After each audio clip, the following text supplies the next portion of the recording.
ছাত্র আন্দোলনে সকল শহীদদের রুহের মাগফিরাত কামনায় নড়াইলে সমাবেশ ও দোয়া করেছে বাংলাদেশ জামায়াতে ইসলামী। শুক্রবার বিকেলে শহরতলিতে এই সমাবেশ অনুষ্ঠিত হয়। শহীদদের প্রতি শ্রদ্ধা জানাতে ময়মনসিংহে প্রদীপ প্রজ্বলন করা হয়েছে।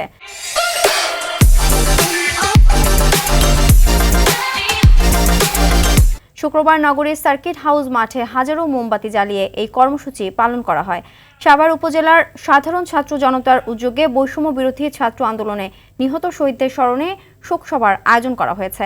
সাভারের অধরচন্দ্র উচ্চ বিদ্যালয়ে হাজারো ছাত্র জনতার অংশগ্রহণে শোকসভা অনুষ্ঠিত হয়। এদিকে লক্ষ্মীপুরে হিন্দু সম্প্রদায়ের সঙ্গে সম্প্রীতি সভা করেছে জেলা বিএনপি ও জামায়াতে ইসলামীর নেতারা। টাঙ্গাইলের বড় কালীবাড়ি মন্দির পরিদর্শন ও মতবিনিময় করেছেন বাংলাদেশ জামায়াতে ইসলামী ও ছাত্র শিবিরের নেতারা।